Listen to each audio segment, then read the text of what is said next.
Écrit sur des réseaux sociaux en fin de semaine et il parlait des banques qui, selon lui, n'en avaient rien à cirer des problèmes actuels, ne faisaient pas leur effort. C'est Fabien Major qui est planificateur financier. Bonjour. Bonjour, Jean-François. Justement, pour illustrer ça, Josée nous a écrit ce matin. Écoutez bien ça. Elle dit « Ma fille a 4 enfants, elle et son conjoint ne travaillent pas. Ils ont appelé leur banque pour faire reporter leur paiement de fourgonnette. Ils ont répondu, bien sûr, vous êtes des bons payeurs, on va suspendre votre paiement pour 4 mois. Ouf, quel soulagement! Et la personne de leur demander, le 1 000 d'intérêt, vous le payez aujourd'hui ou à la fin de vos paiements? Alors, on ne sent pas que les banques ont compris le message du gouvernement. Il me semble qu'on avait dit il y a quelques semaines que le gouvernement leur a dit, là, aidez les consommateurs, là, on va vous soutenir.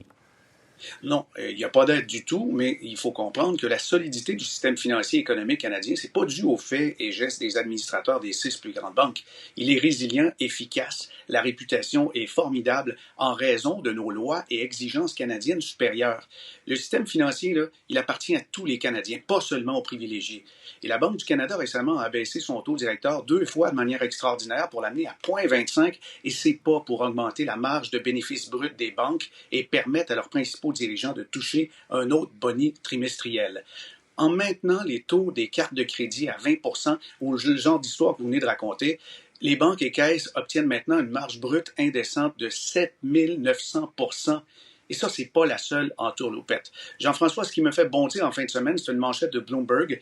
On a révélé qu'un fonds immobilier de Manhattan poursuit la RBC en justice en l'accusant de profiter de la pandémie. On sait que la crise actuelle fait baisser dramatiquement, mais temporairement, les valeurs de tous les actifs, et ça comprend l'immobilier. Il y a un fonds d'investissement, AG Mortgage, qui reproche à la banque d'avoir effectué des appels de marge, alors que de nombreuses autres banques y ont renoncé.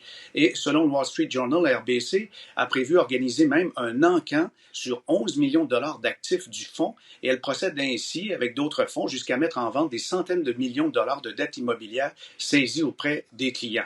Et c'est ça qui est le scandale, c'est que c'est une baisse temporaire et la banque va jusqu'à aller saisir des biens dans des circonstances extraordinaires comme ce qu'on vit. Donc, on a l'impression que les banques n'ont pas saisi le message, entre autres, les taux d'intérêt, le taux directeur qui descend et les taux des banques semblent pas suivre.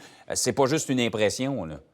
Non, c'est pas juste une impression. Et au lieu d'illuminer les ponts de jolies couleurs de l'arc-en-ciel, Justin Trudeau devrait avoir une illumination et imposer sur le champ à son ministre des Finances des mesures claires pour que les réductions de taux de la Banque du Canada ruissellent dans les poches des citoyens, des entrepreneurs, en plus d'instaurer un moratoire empêchant toute saisie ou resserrement des conditions de prêt. Et ça doit servir à nourrir les familles, à sauver des emplois, pas à sauver des bonus. Oui, parce que là, on a l'impression que quand on se retourne vers notre banquier pour demander un petit peu de jeu, un petit peu d'air, on a une réponse, là, on vient de l'entendre, là, de ce que Josée nous avait dit.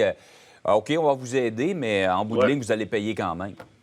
Ben oui, c'est ça. Mais n'oubliez pas, il y a 400 institutions financières canadiennes.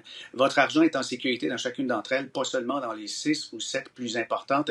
Et je crois que les gens devraient téléphoner dans d'autres institutions pour voir les taux, les conditions et les magasiner et sortir des 6 ou 7 institutions qui sont dominantes et qui imposent leur domination en ce moment sur des consommateurs qui ont les mains liées.